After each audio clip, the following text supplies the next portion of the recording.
सौम्या के बगल में बैठे हुए साहिल सौम्या को देखे जा रहा था। सोते हुए कितनी खूबसूरत लग रही थी सौम्या। साहिल ने सौम्या का हाथ अपने हाथों में ले लिया और प्यार से चूम लिया। सौम्या ने साहिल की दी हुई रिंग अभी तक पहन रखी थी और दूसरे हाथ में थी एंगेजमेंट रिंग। साहिल प्यार से अपनी सौम्या की एंगेजमेंट रिंग को सौम्या के हाथ में घुमाने लगा। सौम्या शायद गहरी नींद में थी, इसलिए वो अभी भी नहीं जागी। साहिल मुस्कुराते हुए चुपचाप सौम्या को देखता रहा। सौम्या का मासूम सा चेहरा, गुलाबी होंठ और लंबे बाल देखकर साहिल का मन मोहित हुआ जा रहा था। उसको लगा कि एक बार सौम्या को किस कर ले, लेकिन ऋतु और वैशाली का ख्याल आते ही उसने पलटकर बिस्तर की तरफ देखा। दोनों गहरी नींद में सोई हुई थी। साहिल ने मौके का फायदा उठाते हुए अपने होठों से सौम्या के होठों को छू लिया। अचानक ऐसा स्पर्श पाकर सौम्या चौंक कर उठ गई और डर के मारे चीख पड़ी। साहिल को सौम्या का ये रिएक्शन बहुत अजीब लगा। साहिल सौम्या को पकड़ते हुए बोला, सौम्या, मैं हूं, तुम्हारा साहिल। समझ नहीं आया क्या? मैं ही तो तुम्हें छू रहा था।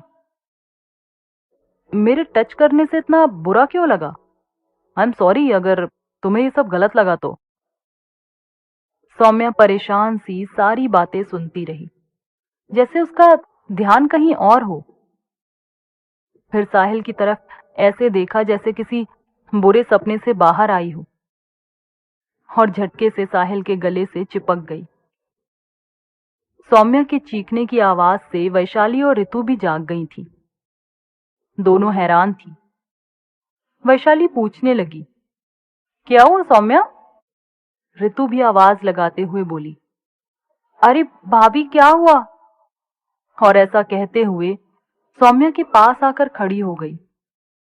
जब बहुत देर तक सौम्या का रोना बंद नहीं हुआ तो साहिल ने सौम्या को सोफे पर बिठाया और पानी पिलाया। फिर प्यार से पूछने लगा, क्या हुआ सौम्या? इतनी बुरी तरह डर क्यों गई? कोई सपना देखा था क्या? या फिर कुछ और बात है तुम्हारे मन में?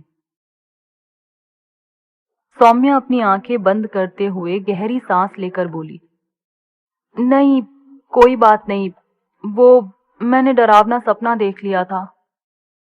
ऋतु और वैशाली सौम्या की हालत देखकर समझ गई कि वह सुमित के मर्डर की बात को छुपा रही है, इसलिए परेशान है और इसीलिए उसके मन में इतनी हलचल है। वैशाली पास आकर सौम्या की पीठ पर हाथ रखते हुए बोली, परेशान मत हो सौम्या, डरने की कोई बात नहीं है। देखो तुम तो अपने साहिल के साथ हो। और फिर साहिल की तरफ देखकर बोली, बहुत दिनों से तुम्हें याद कर रही थी ना, शायद वही परेशानी इसके मन में डर बनकर बैठ गई है। साहिल को वैशाली की ये बात कुछ समझ में नहीं आई, क्योंकि उसे लग रहा था इंतजार के बाद मिलने से तो प्यार और बढ़ जाता है, लेकिन ऐसा तो कभी नहीं देखा। सोचते हुए साहिल सौम्या के आंसू पोंछते हुए उसकी पीठ थपथपा रहा था। वो सौम्या से बोला, सौम्या, अगर किसी से बात करने का मन ना हो तो चलो बाहर चले। हो सकता है इस नई जगह पर कमरे में बंद रहते हुए तुम्हारा मन खराब हो रहा हो। तो सौम्या ने हां में सिर हिला दिया और बोली, मैं जरा मुंह धोकर आती हूं। कहकर सौम्या बाथरूम में अंदर गई और मुंह धोकर वापस बाहर आ गई। अब उसे थोड़ा ठीक लग रहा था। वो बोली, चलो साहिल। ऋतु को लगा कि कहीं सौम्या अकेले में जाकर साहिल को कुछ बता ना दे, इसलिए वह जल्दी से बोल पड़ी, भैया मैं भी आपके साथ चलूंगी, मैं यहां अकेली नहीं रह पाऊंगी। ऋतु की बात सुनकर साहिल बोला, अच्छा चलो। फिर वैशाली की तरफ देखकर बोला, वैशाली तुम भी चलो, तुम अकेले क्या करोगी यहाँ? थोड़ी देर बाद तो वैसे भी मार्केट के लिए निकलना ही था, अभी चले चलते हैं। थोड़ी बहुत शॉपिंग करने के बाद शायद सौम्या का मूड सही हो जाए। साहिल के कहने पर ऋतु और वैशाली दोनों चलने के लिए तैयार हो गई। साहिल को भी अब अच्छा नहीं लग रहा था। उसने बहुत सपने देखे थे सौम्या के साथ समय बिताने के लिए, लेकिन यहां तो सब कुछ उल्टा ही हो रहा था। साहिल को लग रहा था या तो सौम्या की तबीयत खराब है या फिर उसके दिल में कोई बात है जो वो कह नहीं पा रही है, इसलिए इस तरह अजीब बिहेवियर कर रही है। अब ऋतु और वैशाली के साथ मैं सौम्या से खुलकर कुछ पूछ भी नहीं पाऊंगा। साहिल के दिमाग में यही सब चल रहा था। चारों लोग अपनी अपनी बातें अपने मन में रखे हुए चले जा रहे थे। बाहर आकर साहिल ने कैब बुलाई और फिर वहां से चले गए। इधर निखिल कॉलेज पहुंच गया था। उसे पढ़ाई तो नहीं करनी थी, क्योंकि इतना सब होने के बाद उसका मन लग ही कहाँ रहा था पढ़ने में, लेकिन फिर भी अपने कमरे पर अकेले जाने की हिम्मत नहीं जुटा पा रहा था, इसलिए पूरे दिन वह कॉलेज में ही रहा।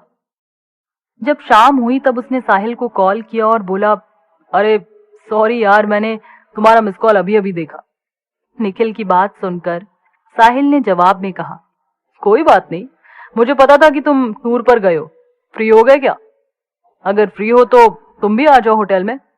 अभी हम लोग मार्केट में हैं, लगभग 1 घंटे में पहुंच जाएंगे वापस। साहिल की बात सुनकर निखिल बोला, हाँ हाँ ठीक है, मैं अभी बस वापस कॉलेज पहुंच गया हूँ। यहाँ से अपना अपना सामान कलेक्ट करके सब लोग अपने अपने घर के लिए ही निकल रहे हैं। मैं तो सीधे वहीं आ जाऊंगा तुम लोगों के पास, अपने फ्लैट पर नहीं जाऊंगा, ठीक है? कहकर निखिल ने फोन रख दिया और सोचने लगा कि चलो अभी तक तो सब सही है, पर आगे क्या होगा।